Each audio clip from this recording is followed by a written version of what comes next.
start the Q&A. Give people a little bit more time to populate.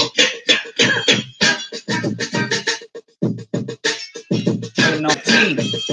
I can't do this without my tea.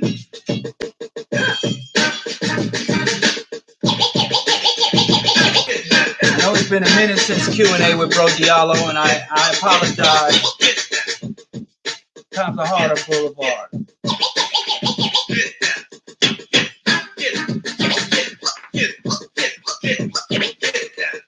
Okay, how do I get on the radio?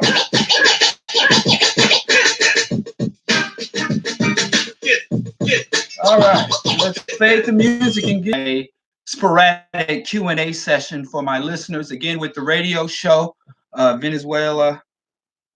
And anyway, this is my radio show. This is an extension of the Bro Diallo show. First, let me give a disclaimer. I do have on a Nike t-shirt. I have been a one-man boycott of Nike for over 20 years. But, you know, my boycott of Nike has come into conflict with my socialistic freegan views. So my cousin gave me this shirt. I don't pay for Nike stuff, but if someone gives me a used Nike item that I can't return for the funds, then I will wear it. So this shout out to my cousin Robert, straight out of New York. He gave me some of his old shirts and old athletic gear so I can get into shape. So shout out to you for the hand-me-down. I thought I was too old for hand-me-downs, but you know, plays and blessings come. Oh, glory. Inshallah. So that's why I'm wearing a Just Do It shirt, because my cousin bought it and gave it to me for free. Because beyond that, if it ain't free and you, I'm gonna start with the first question. It comes from Facebook. I'm on, but I prefer to deal with YouTube. I'm having less trouble with censorship on YouTube. Facebook, stay in my grill. Let's just get into it so I can get as many questions as possible. I was asked, greetings, Bro Diallo. How did you get into radio? And do you have any intent on writing a book?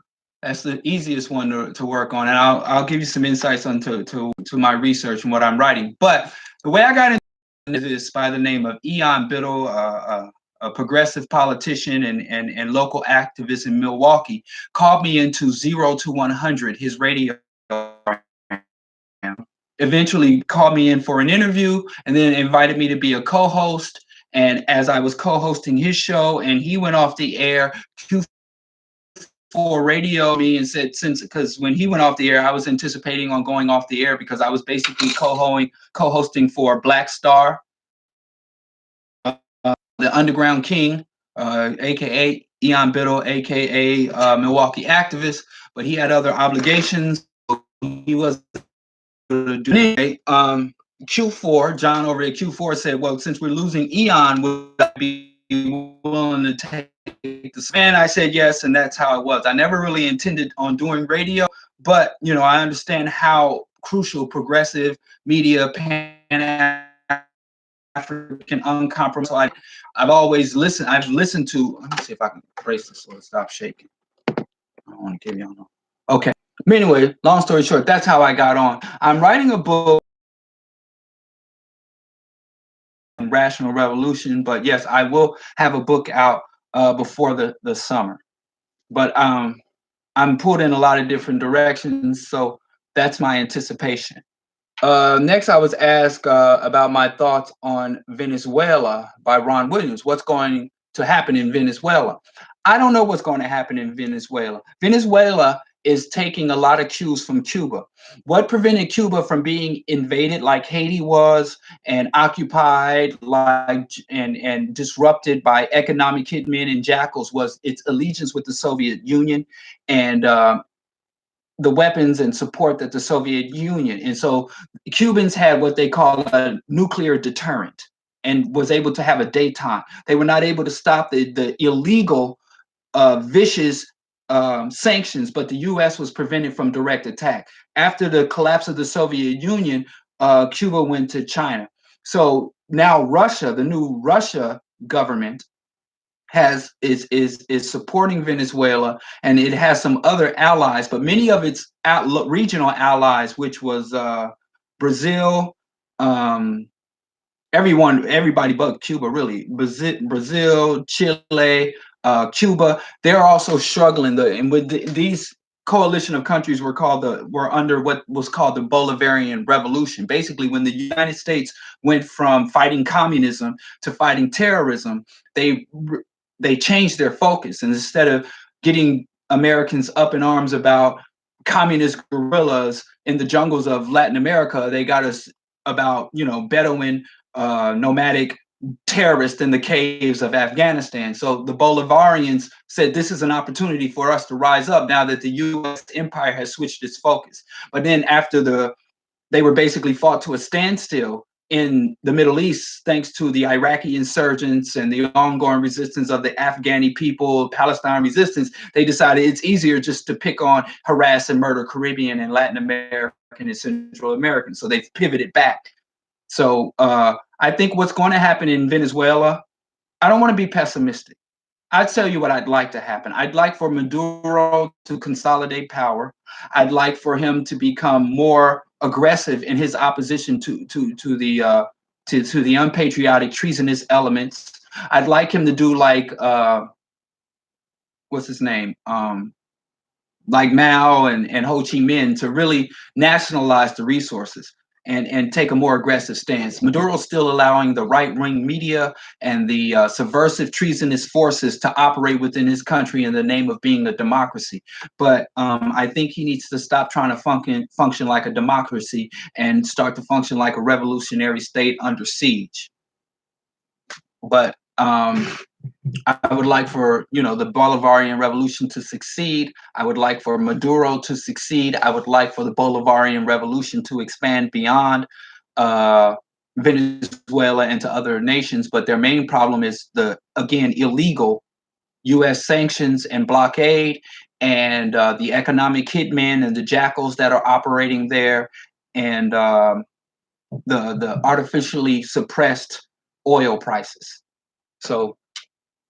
But I would like I'm definitely on the side of Maduro. Viva Maduro, viva the Bolivarian Revolution, viva Hugo Chavez. Okay, YouTube ain't got no questions, so we going back to Facebook. Did you ever look up the issue that between Eric? Oh, yeah, I actually did. And as soon, but basically, it was basically about the kneeling football player and ball chasers. I'm kind of indifferent about symbolic acts of football players because, in actuality, they're not really aligned with the class interest, because it doesn't really make any difference whether the football players kneel or not. I think that it would be intelligent for us to shun pro football, for the players and the athletes to shun pro football. I appreciate Colin Kaepernick's efforts. I appreciate other ball chasers when they do take symbolic stands. But ultimately, even Muhammad Ali, he pretty much shows that unless a player is willing to walk off the field and stay off the field, with some, wearing hoods. Remember, LeBron, King James was wearing hoods and, hands up, don't shoot, and the WNBA, all that spectacle. Unless a player, and we've been doing that for over 50 years. John Carlos did that already. If the athletes aren't willing to level up, so I will kneel, I won't kneel, I'm like, let them bicker that out. We need revolution, not symbolic acts from class enemies. And all black millionaires are class enemy. You have my tea? Oh, I thought you were bringing me my tea. So, of course, if it was up to me, I would tell the ball chasers to stop chasing the balls and put their talents and resources to revolution. And if they're going to do symbolic acts, if we on the grassroots level can somehow eyes on that, great. But I don't depend on it. I think I'm frozen on YouTube. It don't look right. If you're watching on YouTube, can y'all hear me? Because I don't see the green thing hopping. No. Oh, there it goes. But it's not. Let me remove this. I got this other microphone. Maybe I'll just use the microphone from the thing on the thing. There we go. Is that better? It don't seem better. If you're having troubles on YouTube, let me know in some way or somehow. That's not a sad answer, Scotty, but I looked it up and it's just whatever. Kamala Harris, are we ready for the pandering sessions? I believe that Kamala Harris can be reformed in the media. I think um, the Black community's fear and hatred of Trump and the lack of fresh ideas and fresh faces and true progressive policies coming out of the Democrats, I believe the Black community is going to be on anybody but Trump. And right now, they haven't really put forth any really inspiring politicians, or they haven't put forth any inspiring policy platforms to really distinguish themselves. Pretty much, the Democratic Party should change their name to the Not Republican Party, because that's all they have for us. Well, we're not Republicans. Now, that's what I think when I think of Democrats. The Democrat is the Not Republican Party. So Kamala Harris doesn't really need to be anything but not Trump.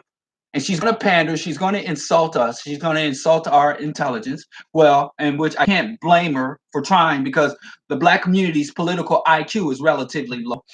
We haven't imposed any real consequences for Obama's disrespect, neglect, and atrocities that he committed against our communities and the Black global African community. So there's really no incentive for Kamala Harris to do anything but, adopt the Obama playbook and run the Obama hustle, because it worked.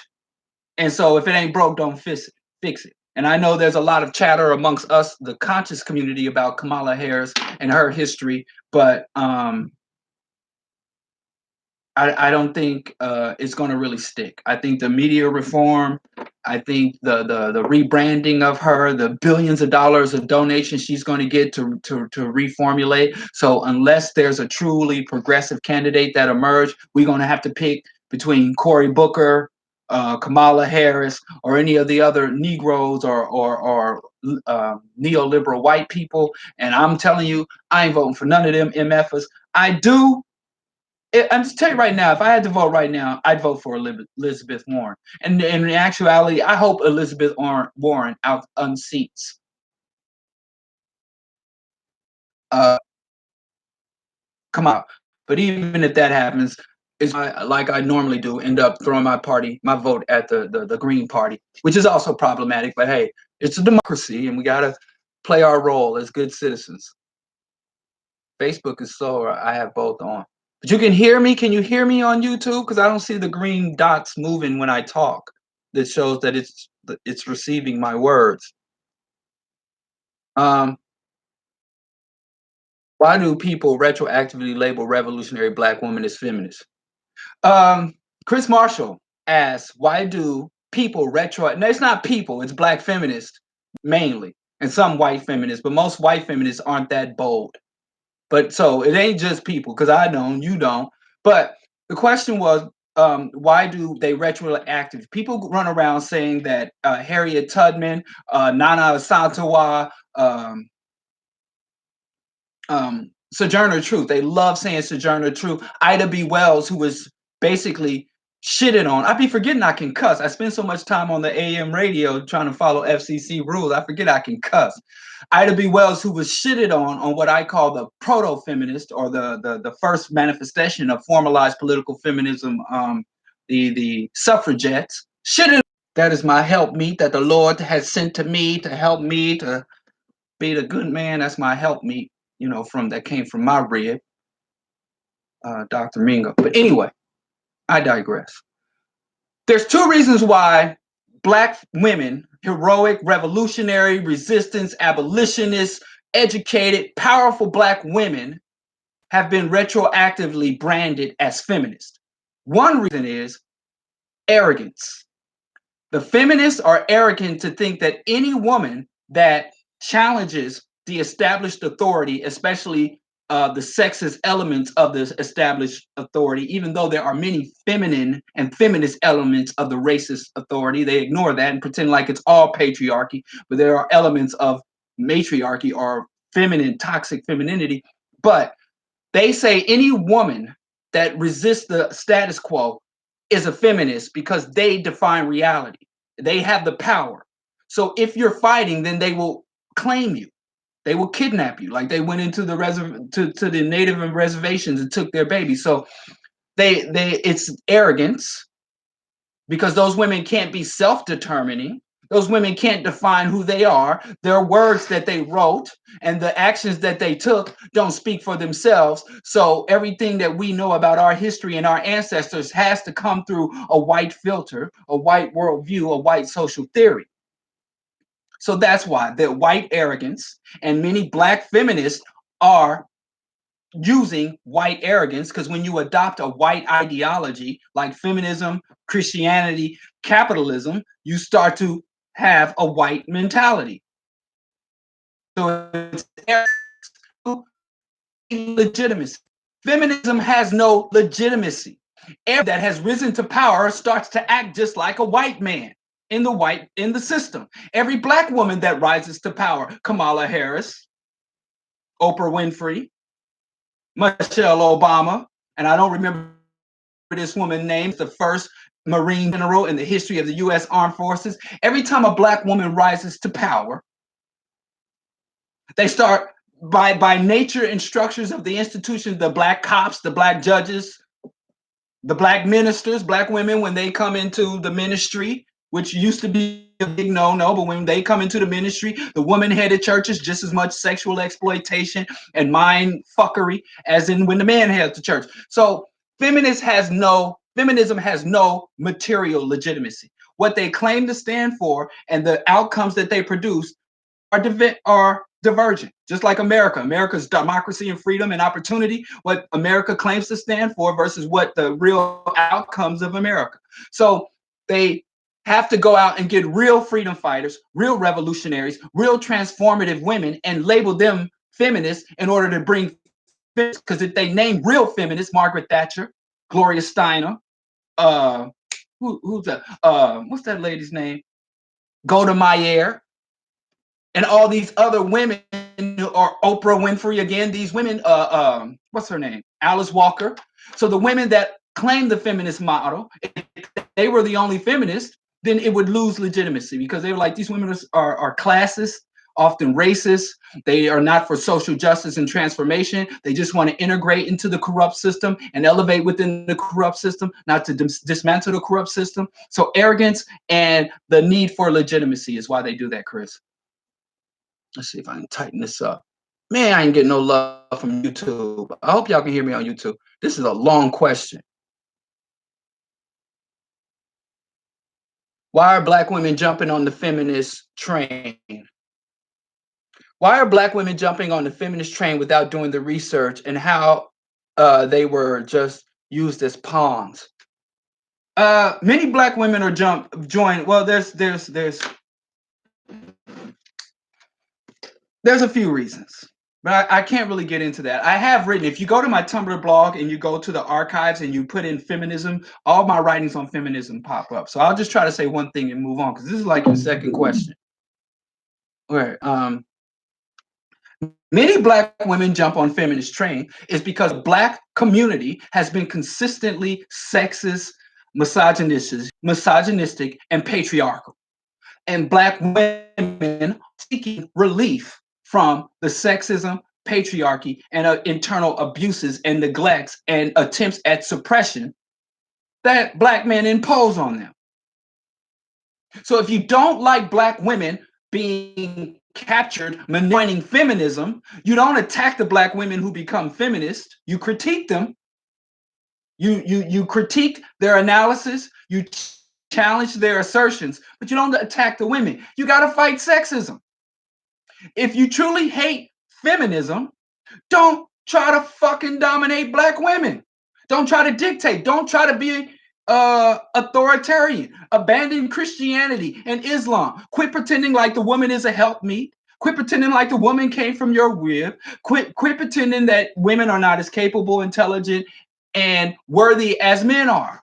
And when you find other men doing this shit, so the real solution to feminism's grip on black people is not fighting so much destroying feminism, but destroying the sexism within our community. That's at least step one.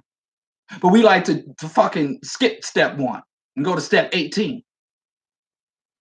If we had a just, balanced community where black women were not routinely face patriarchal behaviors and attitudes. If fucking Sotomayor didn't have millions of followers, if Dr. Umar, who went on the internet, who has hundreds of thousands, if not more followers, and give out his baby mama and his former mother-in-law's address and have black men go to her place and challenge her, if he wasn't still a leader, if many of these pimp hustlers, if Tariq Nasheed and people weren't buying up his videos, this pimp, this hustler, this Mag Daddy, who said, and quote, not only did he say it, he wrote it and posted it online, that slavery was easier for black women than black men because the black woman could give up some pussy and get some relief for slavery where black men didn't have that option. The fuckers are the ones who are the assets of feminism. These are the ones that are pushing black women to feminism, and all of us black men who tolerate them, allow them, follow them, let them fly into our town and give lectures and collect 50 G's on a lecture and fly out to the next town and do the same motherfucking thing. Give them $100,000 to build schools, all boys schools to protect us. So the number one asset of the feminist in the black community is not black women or even black female feminists. The number one asset and ally of the black feminists in the black community are the black sexists, the black woman beaters, the black pimps, hoes. You know, if it wasn't literally hundreds of black men that became multimillionaires talking hoes and all that shit, Too Short and on down the line. So we can deal with this. We can cut off or choke off the feminist movement from access to black women today just by changing our behaviors without even saying a word to any black women feminists. But that's a little harder. That's a little looking internally. Andy wants to know, did you watch The Wire? If you did you like it? And what are the criticisms of anarchism? Yes, I watched The Wire. Yes, I love The Wire, except for that season where and the dock workers, that I like I like The Wire. I actually grew up in housing projects. I got some close people that I love that got caught up in the drug games and other hustles and grimy and prison industrial complex. So there was a lot of things that were very familiar to me. And I think it was well written, even better than it was written. I think it was very well acted. So yes, I like The Wire. And I watched The Wire. I've watched the entire season twice. But I watched it once with my wife, and then one time I was really, really sick, and I was bedridden. So I just watched it, the whole series over again, most of it. What are my criticisms of anarchism? Anarchism is a utopian idea. Whenever anarchism is attempted, there's always a power vacuum that allows repressive. If you look at anarchist movement or anarcho-syndicalist movement, every time they create power vacuums. When you remove the apparatus of the state and you eliminate all forms of hierarchy, all it does is open it up it creates a power vacuum. I am not anti-bureaucracy and equitable, but what we tend to do as black people is we tend to think if white folks can't do it, then it can't be done. So since white people can't establish a just state, since they can't establish a non-parasitic hierarchy, since they cannot bureaucracy that serves the people instead of being captured by special interests to work against the people supposed to serve, and white folks can't do it, it can't be done. So I'm an anarchist because the state is bad. Instead of saying the white state is bad, white hierarchies are bad, white systems of governance and bureaucracy are bad. But I think black people can create just, balanced, long-term, sustainable, ecological, non-parasitic systems of governance. I know that we can. We have histories of doing so. So black people that become anarchists because they don't believe the state could ever be a just body. That's because the only states they ever look at and the only state they've ever lived under was a Western Eurocentric state. So that's why I'm not an anarchist, because black people don't need anarchy. White folks, I support white anarchy. White people like, we got to eliminate the state, because I've never seen white folks create a just state. Let them and hierarchies in all forms, whether it's a religious hierarchy, even familial hierarchies. But my hierarchy doesn't make you superior. It's saying that in the hierarchy, this person has a highly valued skill or a very exceptional talent. That doesn't mean this person with the highly valued skill or the exceptional talent gets to breathe better air, drink cleaner water, or eat better food, or children get a better education. That doesn't make them superior human beings. Now, Africans, it used to be, if you were that highly serviced person, yeah, you might get some praise, You might get to wear a fancy robe, but you didn't have an entire. It was pretty much the same. I remember this Nigerian professor that I had at the University of Kansas City, and he was teaching a class, and he brought in some of his garments because he came from the lineage of a royal family. And he said, these are the stitching in this fabric, like these are the stitchings of the scribe, and this is how they stitch the fabric and the color family, and these are the warrior stitches. And some white girl was like, how you just use the way you stitch the cloth and the colors of the cloth to distinguish who's good and who's royal and who isn't? What's to stop just anybody from buying that stitch? And he was like, well, it's about honor. It's about, people respecting the station. Where Europeans was like, listen, you got to wear a gold crown to show you better than everybody else. And it's not based on honor. It's based on capacity to kill. I'm the king because I could kill your ass if you say I'm not. So that's my thought on anarchism. It creates a power vacuum that's often filled by something worse than preceded it. Number one. Number two, capable of creating non-parasitic, non-exploitative hierarchies in states and bureaucracies. So we don't need anarchy. That's for them. Some dogs need a muzzle. Other dogs can run off the leash, and you can depend on them not to attack people. Other dogs have to be chained up and muzzled. So that's something for them. Their side. Okay, Joed, how you pronounce that? You've told me before. You have to tell me again. Moving on to the next question. Did Pelosi win that spat? If so, how? What's next for Trump? Yes, Pelosi won. She kicked his ass. I don't like Nancy Pelosi. Nancy Pelosi should be brought up at the international court. She is an international war criminal. She is a capitalist stooge. She's the scum of the earth, wooda, wooda, wooda, all that. But mad respect. She is one of the most clever and astute politicians I have ever had the opportunity to observe.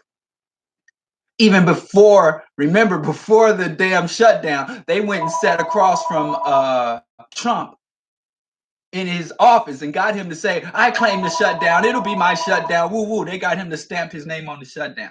Pelosi won, but basically, let me try to get through this so I don't lose too much time. I can get to more. She won. The reason she won is because Trump owned the shutdown. They didn't have to capitulate to Trump's demands, and they lowered Trump's approval rating, which were already in the dumps. Going into the election. So in this bubbling election cycle, they have accumulated a lot of ammunition to use against Trump and Trump supporters. And so they won all points. Trump has lost this, and it was really good for the Democrats materially and psychologically. And what's next for Trump? I think Trump is going to try to inflate this Venezuela thing. I think Trump likes to claim victory when he lost. So what Trump is really praying for is some major incident, some major terroristic incident, or some illegal immigrant to go on a shooting spree or something. That's what he really needs. Trump needs an incident. But what Trump is going to do now is he's going to go meet with Kim. He's just going to do what he did before. He's going to go meet again with Kim Jong-il. He has no major legislative agendas. But Trump is there. His main job is to fill the judiciary with right-wing radical judges, which is what he's doing. He's also working with his new attorney general appointment. He's working to stifle the Mueller investigation. He's going to continue to drum up his base, to excite his base with false narratives of crisis at the border and immigrant crisis. But he's basically just repeating the same shit he did on the election cycle. He can't really, his number one legislative victory, but he will continue to try to find false threats and fight against false threats. But he's pretty much out of options, because now that the Pelosi hasn't been in the position of hasn't been heading the House for a full month, and she's already leveled a devastating defeat to him. And then after they turn all especially and many of his appointments can also be stifled So, it's not looking good for Trump. But I told Trump I would, if he wants to hire me, I could help him. I know how to manipulate white folks. Been on both opens for years. White vicious, but they're not too smart. YouTube was messing up. God damn it, I knew it. I don't know what to do about it. Pray for me, y'all. Pray for YouTube. Lay your hands on your laptops, y'all, and send those positive prayers so that YouTube can get his ass. Because I'm in it now. I can't really troubleshoot it. Next time. Maybe I should go upstairs with the thing so I'll be closer to have a thing on the thing. I don't think so. I don't know what you're talking about. Back. Okay. Rashid asked me, why do I think the Green Party is problematic? Because number one, the Green Party is racist. They're very, very bad on racist. They kind of use racist props in the Green. Time they run a presidential candidate, more often than not, they'll have a black person or an Arab person or a non-white running the candidate. And but they like to parade black people. Black people don't really have a lot of authority and say within the party and formation of the platform. The party also has a lot of compromised individuals in the party, starting with their recent presidential candidate, Jill Stein, who had a lot of holdings. Her husband and her had a lot of investments in carbon fuel companies, oil companies. So that is very problematic. It claims to be a party of the people, but when you look at the hierarchy and the funding, it is really just yet another upper crust elitist millionaire party. And don't play to win. That's my biggest problem, because every party's going to have problems. If we did all black, if you ask me about the All African People's Revolutionary Party, my main problem with them is that they don't play to win. They play to play. They like being the Green Party. They love being in the minority. They love being in the opposition. They love sticking it to the man. But we can't freaking win with this little, chomping at the bits. I think that the Green Party needs to work to become a legitimate player and a legitimate political arena. And they do that by stop trying to run some character for the presidency, but start to focus on these local parties. That's what the Green Party did. That's what the Tea Party did. I think the Green Party should focus on state legislators, citywide elections, school board election, low-level elections, and start to put people, but they don't give much backing to that. And a lot of times, like we had Scott Summer, who ran for Congress in the Green Party. They didn't put no money or support for him in Congress. I mean, I voted for him. What I'm going to do, vote for Bobby Rush? So I voted for the Green Party candidate, plus his name was Scott Summers, which is the same name as Cyclops from the X-Men. So I thought that was cool. Have a mutant president. Well, he is a mutant, but according to Yakub or all that. But my main problem with them is they don't engage. They're more of a protest party. I don't like symbolic candidacies. I don't like symbolic or protest or oppositional politics. I think you should fight to win. So, but I think it's an ego thing. They want to, we want to run senators. We want to run Green Party presidential candidates. Run Green Party water reclamation districts and put more money behind the local elections and local Green Party candidates. Build the party up from the grassroots. Make it a real grassroots party instead of a party that just has grassroots rhetoric. Ron, I don't trust Bernie as he sold out, yes, his supporters to Hillary. Listen, it's time to grow up, Ron. Bernie is a politician. He's not a revolutionary. Don't vote for politicians.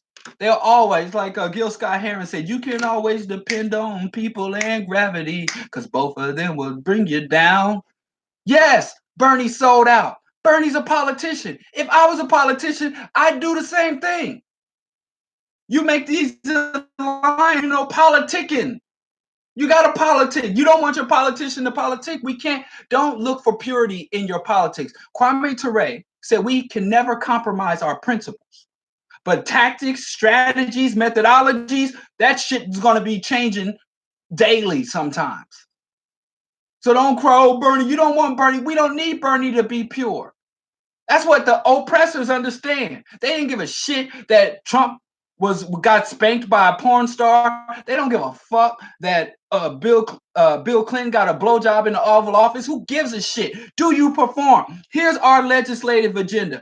Here's our international agenda. Here's our economic agenda. Motherfucker, are you checking the boxes before or after the blowjob? Get the job done. So my thing with Bernie, and another thing you have to ask yourself to the politician, what politicians are vulnerable to me? I think instead of voting for a politician, the one thing you should look for in a politician is their level of vulnerability. I like vulnerable politicians. I don't like secure, stable politicians. Because when you talk to a vulnerable politician, when you see a politician, that's again how the right wing does it. They target the politicians. The Koch brothers go in there and say, if you don't primary your ass, if you can't threaten a politician, you can't work with a politician. That's why that's why I'm against term limits sometimes. But I also support term limits. So yeah, I don't love Bernie. And I will sell, I don't mind Bernie selling out, because as soon as a better option came on, I'd sell his old ass out too. It'd be a sellout party. We'd be selling each other out and doing each other in all the way through. That's politics. That's not revolution. We're not voting for revolution. We got to fight, organize, and win revolution. You can never elect revolution. So stop looking for politicians in purity. Look for specific platforms, specific policies, specific interests, specific agendas, and after that, fuck them. Fuck them. And the same guy, your enemy yesterday will be your ally tomorrow, and by that evening, they'll be your enemy again. We got to be more mature. We got to increase our political IQ. You should never trust Bernie. I don't trust Bernie either, but would I vote for him? It depends. Who's his opponent? What's the political and economic atmosphere at the time he's running? What's in my immediate short-term and long-term interest? Sometimes you're voting for your enemy. Sometimes you're voting for an ally. Sometimes you want the opposition to take power. That's why a lot of times when there's an economic collapse like Obama, a lot of white people that hate black people voted for Obama because they were like, it's a win-win situation. In 2008, the economy was collapsing. And they were like, we put this black person in this. Oh, I'm sorry. Let me speak white folks. We put this nigga in. And if the economy continues to collapse, we can blame it on him. But if he repairs the economy, because he's very competent, he's very intelligent, it's a win-win situation. And then after he fixes it for us, after he repairs the mess we made, we come and snatch it back and put a big racist in there, an overt racist. So I think black people, we need to divest from politics emotionally. Anarcho-capitalism is false. There's no such thing with anarcho-capitalism. There is a such thing as an ideology and practices of anarchy. But capitalism, everywhere you find it, requires massive inputs from the state. You don't have an army, you don't have capitalism. You don't have an entrenched, powerful state, you don't have capitalism. You don't have any means to suppress the workers. If I'm a capitalist and if I'm Jeff Bezos and I got 1 million people working for me and I'm paying them starvation, and they be like, fuck you, Bezos, we taking your shit, we taking your head. I need the Popo, I need the National Guard, I need a president and a congressman, I need people to legitimize my theft. I need a constitution, I need goddamn state legislature. You need all this shit to maintain a system of legalized theft. That is capitalism. Anarcho-capitalism means I'm gonna go punch Bill Gates in his fucking face, take his shit because he don't deserve it. Can't do that. And also, anarchism is based on voluntary cooperation.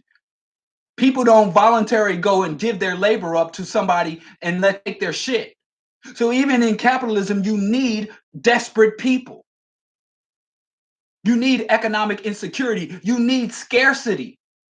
Because ain't nobody gonna buy your shit if they don't feel like they're lacking. I ain't gonna buy your makeup. I ain't gonna buy your Nike shit unless that Nike, now I'm the man. I got $200 shoes on. I feel better about myself.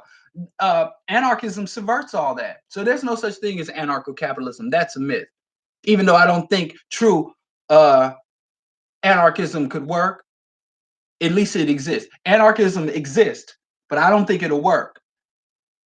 Anarcho-capitalism does not exist. And anarcho-capitalism is really libertarianism, which is another backwards, stupid ideology. Scott says, I think Kamala's record is too troublesome for people. People don't care about records. Remember when you can run for president with a fucked up record if you got the proper support. Remember when Bush ran for office, he was a compassionate conservative. Remember that. And not only was he a compassionate conservative, there was no history in his past. This dude had executed and signed more death warrants than any other governor in U.S. history. He was a mass murderer. He was born rich. He skipped out on the military. He went AWOL. He was a cokehead and a drunk. But he's like, I'm a reborn. I'm evangelical. I'm reborn. I'm a compassionate conservative. And he ran and said, I'm a businessman. Even though he left Texas, he was the governor and left Texas in shambles. If you really think a politician's history is going to prevent the people from drinking their Kool-Aid, you got another thing coming. People in America especially don't like history. They don't like to think back to the last day. This is a forward thing, forward country. Look at Trump. People said Trump was a great businessman, and that's how he would repair America using his art of the deal, his negotiating skill. All of his businesses went bankrupt. And I ain't even got to run. He was a family values, and the evangelicals supported him, even though he had 3 baby mamas, whom all of them he cheated on. And so if y'all just gonna say we're going to oppose Kamala Harris based on her history, her prosecutorial record, and all that shit, you fighting a losing battle. If you want to take down Kamala Harris, you got to look at what she's saying at the moment. Now I'm losing all my connections. I done lost YouTube. Man, this is a struggle-ass presentation. So, no, I don't think that's going to win. What Kamala Harris is going to do is she's going to step up and say, I'm going to do all these great things. And she's going to give lip service, and she's going to pose next to the children of Martin Luther King, and she's going to go to historical sites. She'll do like Obama did and go sit on the bus, the front of the bus where, what's her name? Where Rosa Parks sat. She's going to do the whip and the nay-nay with Black Lives Matter place. She's going to go on shopping spree, a girl's day out, and sit and show pictures of her braiding Michelle Obama's hair and doing each other's nails and having an all-girl sleepover. She gonna play the black community like a fiddle. So don't get your hopes up. Don't think, oh, she did this in the past. Black folks don't give a damn unless you're a poor black man. If you're a poor black man or poor black woman, then your record matters. You trying to get a job at McDonald's, they will scrutinize your record more aggressively trying to get a job at McDonald's than they will get you running for president. That's just not a winning apparatus. Historically, a lot of shitballs and scumbags ran for presidents that had fucked up records that wasn't held against them. But moving on, Stacy asks, I wish we could get a video on the legitimacy of Kamala Harris. You're getting conflicting information. Well, let me tell you this. If she gets the endorsement from the Democratic Leadership Council, that's all you need to know. DLC candidate from Obama to Clinton, every single one of them sold us out. All of them had really progressive rhetoric. Bill Clinton ran on a pretty progressive platform. So did Obama.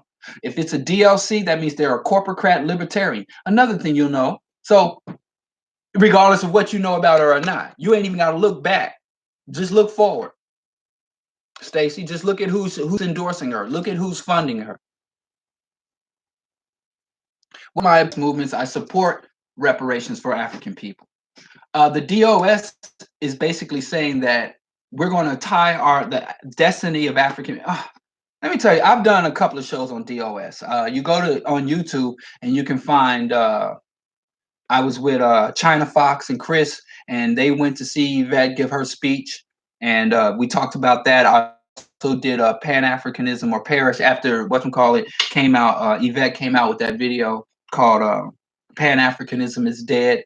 I did a whole video challenging and speaking to the specifics of her non-existent argument. Why is YouTube, Facebook so dark? Oh, lighting in this room is so bad. What else? But anyway, the DOS movement is for shit. It's basically black conservatism. It's just rebranding black conservatism. There have always black people. Really, and it's really disgusting that she's fucking doing this. Booker T. Washington basically said, cast down your pail.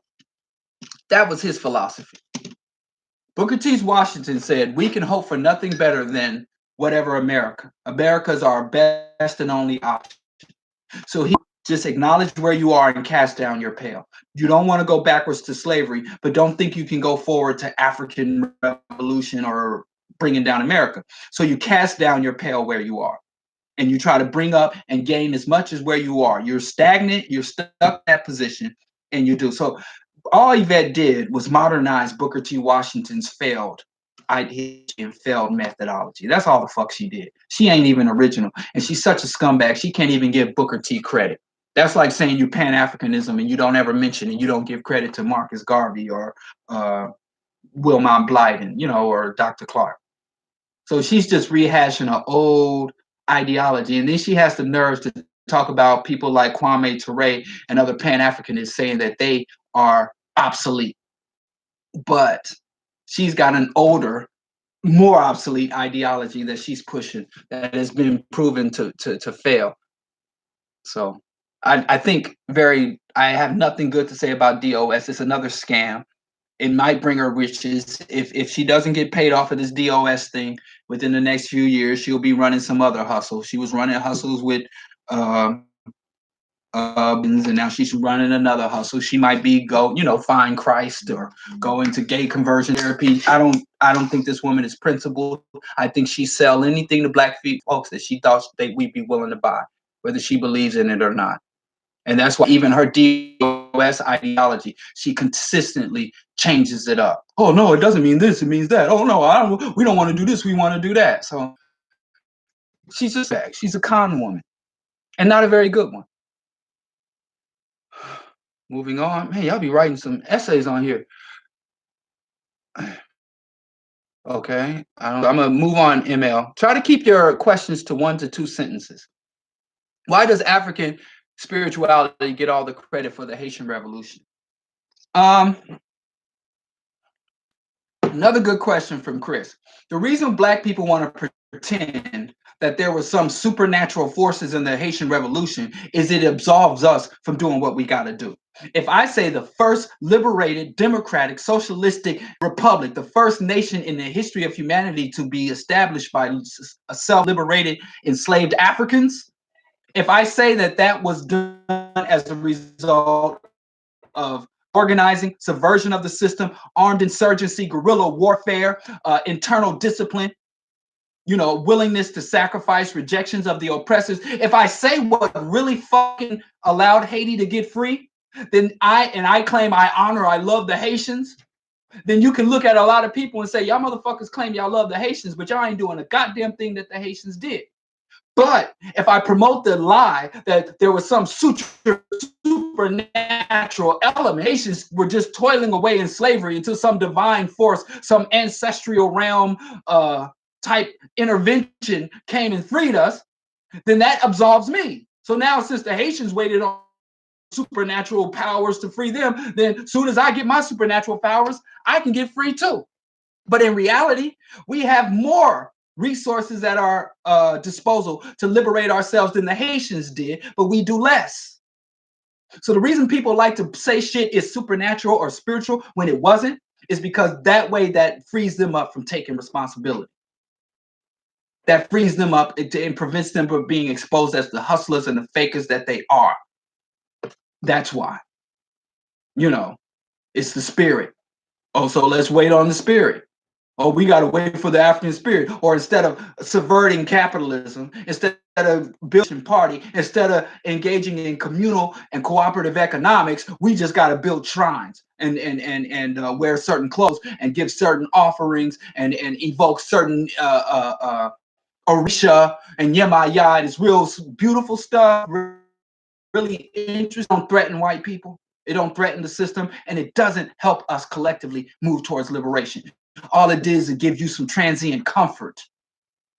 So that's why. That's the real reason why. Don't listen to nothing. This is facts. because I've been in the African. I've been with the Haitian drum circle, and I've been to Akan, Yoruba rituals. I've been set with the Asar Set Society, the Fahami Temple. I did my time in the African spiritualist movement. And it is yet another hustle. I said it. Shit. That's why. So let's pretend. You know, I once had a brother who was a spiritualist. He was training to be a Kemetic priest in the Fahami Temple. And he had crossed me really bad one time. It really did a fucking treasonous ass thing. I don't fuck with that nigga no more. Even to this day, I ain't seen him in a few years. But I asked myself, if I see this nigga, am I going to haul off on him? I'm getting a little bit too old for taking off on people. But man, that's how much I don't like this dude. And we were friends for many years. And when I confronted him, like, yo, you did some dirt, you did some foul shit. And he's like, the universe is out of alignment. And he tried to use that mumbo jumbo. Some supernatural forces provoked him to behave in such a way. And brother, you know what? I'm trying to reestablish my square. And I'm like, man, fuck you. You can't even just say, yeah, fuck my bad. Won't happen again. So that's why spirituality is religion for lazy people. And spirituality allows you to avoid, or Charles DeShields, as y'all know him, but Charles DeShields, had posted a quote from Dick Gregory, where Dick Gregory said, you know, you can blame success on God and failures on the devil, and no shoulders. It's some punk shit. It's high level escapism. M.L. Smith says, speak on what subverting the status quo really is and how getting more money doesn't mean shit, even if you're taking money out of their pockets. Ooh, that's a lot. Okay, subverting the system means that the first thing you need the psychological subversion, meaning that you stop viewing the world through a Eurocentric lens. You stop defining things as they define it. You stop recognizing their legitimacy, their sovereignty, and realize that all forms, from their presence on this land to their U.S. constitutions to their global military system, it's all illegitimate. And we're only forced to capitulate to their demands because they have a greater will and capacity to kill us, to maim us, to incarcerate us than we have to do them. So when you psychologically understand what, let me look at the book, what Chancellor Williams said. See, I never know what questions. I can't even get my books. It's just sometimes I have something down here, but I don't see the book I'm looking for. Is it over there? No, I don't see it. But anyway, Chancellor Williams, I just love reading that quote. I think it to myself every day. But Chancellor Williams said that people are our implacable foe, our eternal bitter enemy. And I know that makes y'all uncomfortable. Some of y'all have white spouses. Some of y'all have good white friends y'all go play cricket or squash ball with. Some of y'all like, you know, your raisins in your casserole. And if we have revolution, you won't get no more bland chicken and raisin casserole. I understand. It's kind of hard. But we're not talking about your personal relationship with your white spouse or your white friends or your squash court buddy. I'm talking about culture to culture, nation to nation, continent to continent, history to history. And yeah, there are some personal, intimate relationship that transcended whatever, but I don't give a fuck because that ain't saved one fucking person. You know, there were a lot of Germans who loved Jews, but when the ovens got turned on, that didn't stop one Jew from burning. So moving on. Once psychologically we stop, even if you're going to work, even if you're sitting in their classroom, even if you carrying guns, you in the U.S. military, once we realize this is illegitimate, just like when Europeans came to the New World, when they came to Africa, when they came to the Americas, they didn't come off those ships as conquerors. You know, we all know the story that they sat and ate dinner with the pilgrims, sat and ate dinner. They didn't come and say, oh, I am here to conquer. They came in and say, I'm here to trade. I'm here to learn your customs. I'm here to tell you about the light of Jesus Christ to save you from eternal hellfire. I just want to build a little missionary. I just want to build a little fort. I just want to build a little trading post. There are many times when they came in, they didn't come as in the name of conquest. There were sometimes they did, like the conquistadors in Latin America and in the Caribbean islands. But most of the time, they came like, let's talk. Let's negotiate. Let's work together to see for mutual benefit. Let's sign treaties. Let's have agreement, non-aggression pacts. But in their mind, every step of the way, they were like, my job is to undermine this, take this away, and put this on top of it. And we do the same thing when you go to work.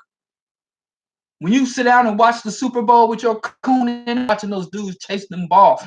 Anyway, we need to have it always in the back of our mind. Babylon must fall. We have to subvert this. This ain't us. It's not legitimate. This is a coerce. I am coerced to be into this. You know, this is warfare. This is my bitter enemy, my eternal bitter enemy. And I have to remove not only their power from over me, I have to remove their power across the globe. Their nuclear submarine scuttled, their aircraft carriers need to be dismantled psychologically. Because a lot of times, mentally, a lot of Black people like Farrakhan, who claim to be against white devil, don't even want to replace him. They just want to enjoy the spoils of it. I want a charter jet. I want a yacht. I want a mansion in Hyde Park. So we know that this system has to be dismantled, just like they knew, even when they were signing treaties and negotiating with us, they knew when I get a chance to, I'm going to blow your shit up.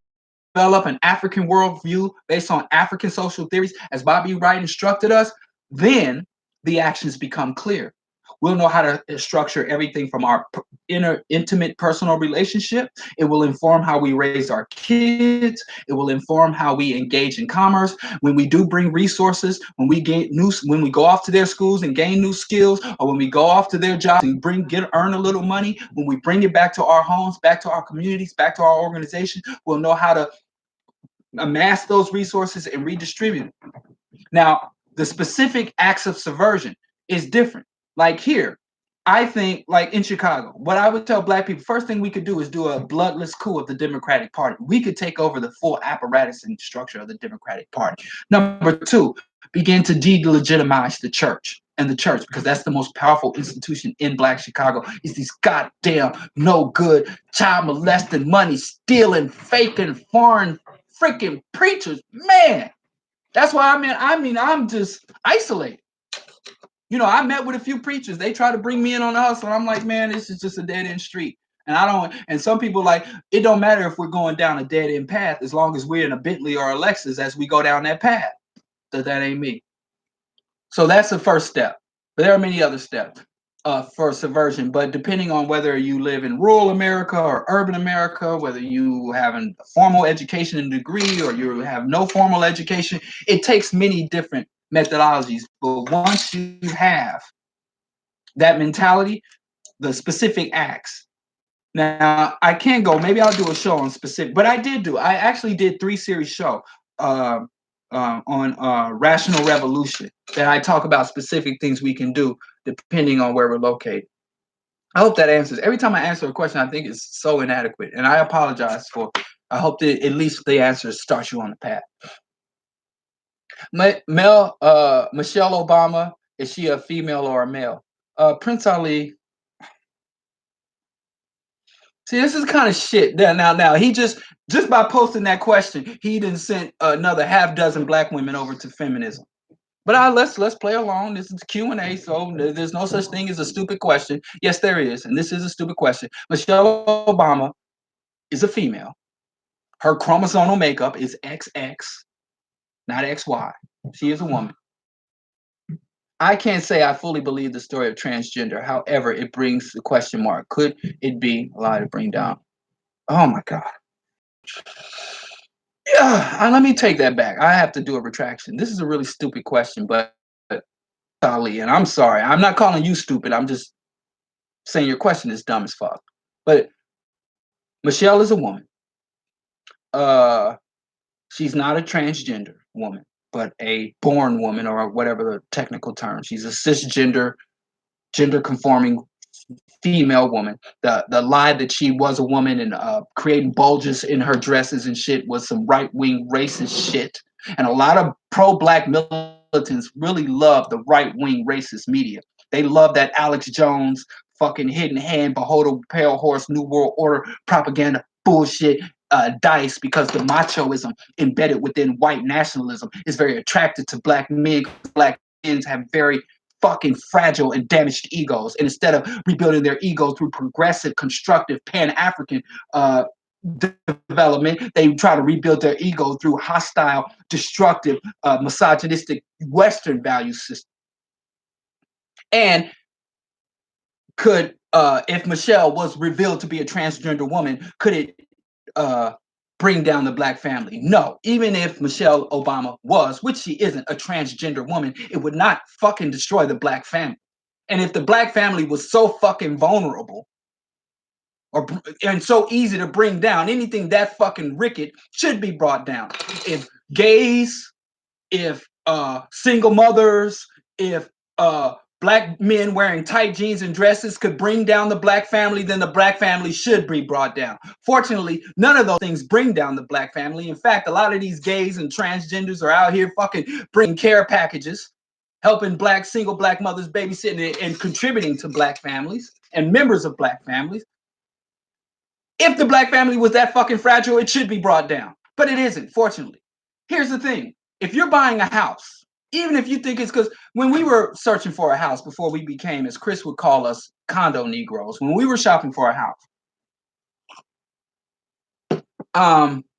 we saw a house we really liked.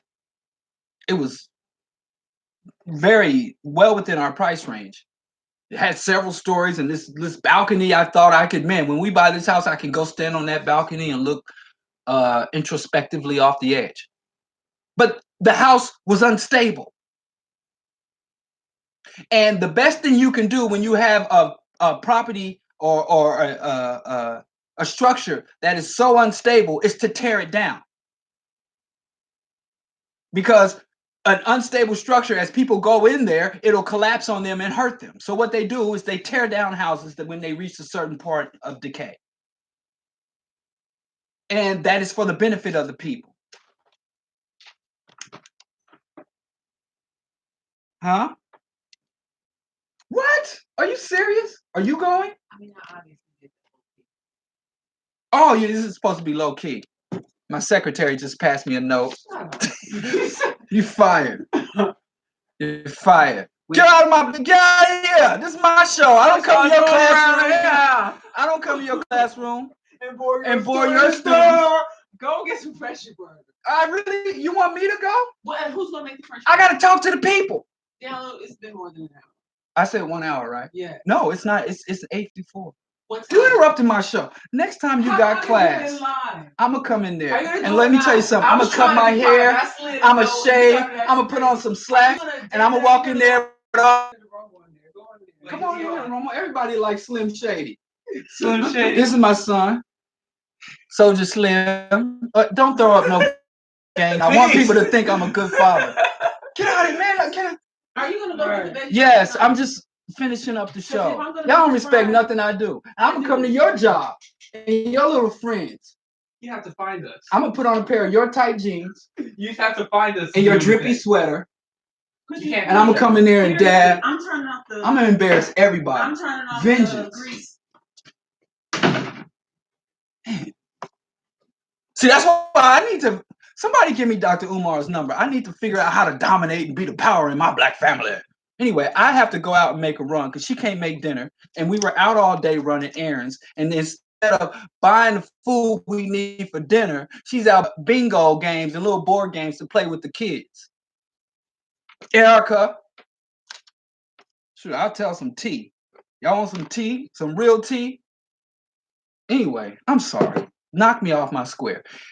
If the Black family is fragile enough to be brought down on all this bullshit that the Black ministers, the Black conservatives, the Black demagogues say the Black family is under threat. The Black family, let me tell you the problem with the Black family. The Black family is extremely powerful. Even our enemies are in awe of the Black family. But the problem is the Black family is very adaptive. But sometimes we adopt maladaptations. Sometimes our means and modes of survival and sustaining ourselves are short-sighted and reactionary. But even saying that, as Dr. John Henry Clarke said, the Black race, the African diaspora, has not only survived, but thrived in conditions that have driven other cultures and races of people to extinction. And let me tell you this, and you take this home, Prince Eli. A lot of black men, and I'm speaking black women too, but I'm a black man, born black man. But I'm a black cisgender, gender conforming, alpha, beat my chest, drag my knuckles, poor hygiene. I am a black man. I can go get my smelly socks and my pistol. I'm out everything. I've checked all the man boxes. I'm not the most burly macho man, but I'm a manly man, manly as I need to be. But beyond that, a lot of black men pretend or assert that the black family is destroyed in order to excuse their failures within the black family. They say that the black family is destroyed in order to absolve themselves of their responsibility to the black family. If my home is destroyed or burned down, I don't have to pay for it. I don't have to paint it. I don't have to clean it. I don't have to repair it. It's destroyed. So a lot of times when you don't want to take care of something, you pretend like you destroy it or you sabotage it. So if black men who say the black family is destroyed started saying the black family exists and I'm obligated to it. I have to defend it. I have to secure it. I have to refine it. I have to radicalize and revolutionize the black family. Oh, the black family has been destroyed. And that's why I'm out here with my Cuban cigar sitting on a roof in Japan while my child, I don't know where my child's in another country and my baby mama and Dr. Umar. So a lot of these black men that talk that black family destroyed shit, it ain't about the black family. It's about their own shortcomings and failures. Real talk. And I'm sorry I had to go negative. I really don't care. The reason why social justice warrior is a negative is because white people are psychologically projecting. So when another white person says to another white person, I'm for justice, the white person who is the Urugu, pathological, psychopathic racial personality, the Iceman says, how can anybody truly be honestly just? So psychopaths, when good people come to them and say, I'm just here for the money, or I like this woman, I ain't just trying to get in her panties, or a woman says, I really love taking care of my children, I don't feel like I'm deprived because I have to sacrifice for my children. They say to them, oh, you can't be, nobody's like that, nobody's truly good, because I'm not good and I'm the superior being, I am the supreme being. So if I'm not inherently good, how could you be good? So that's why anybody that says social justice warriors get more hate than Nazis. Social justice warriors gets more hate than avaricious capitalists, than CEOs, than war criminals in this culture. That's why. Urugu. I do have my copy of Urugu. Keep this on deck. But that's why. Oh, I got an autograph copy. Marimba Ani autographed my copy of Urugu. I met her, had a really in-depth conversation with her, and she gave me a copy of Let the Circle Be Unbroken too. Marimba Ani, June 28th, 1998.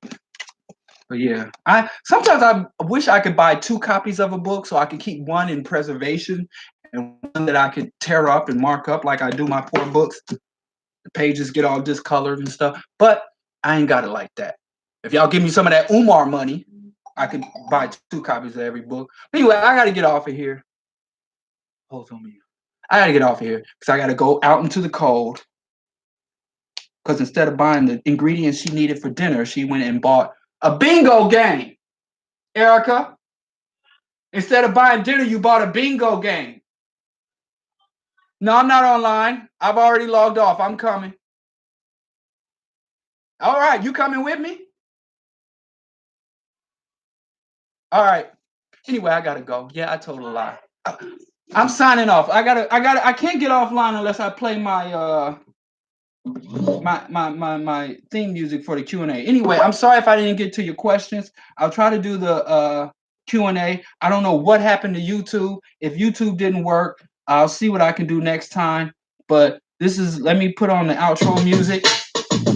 Thank you for Facebook for participating. Thank you, YouTube. I don't know why my chat wasn't coming. If you had questions, too loud. But anyway, I gotta sign off so I can go get some dinner for the family. I'll see y'all. Oh, go to my YouTube and subscribe. Go to Patreon and contribute if you can. Please share the show.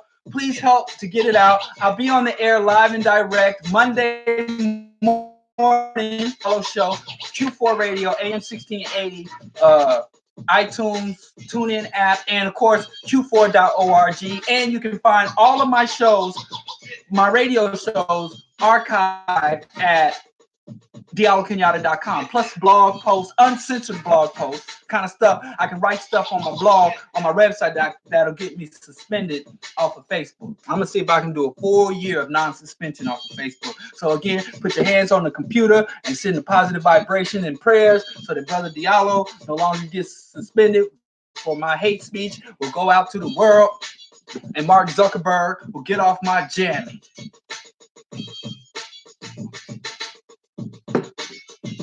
Oh, and shout out to China Fox. Shout out to Chris Marshall.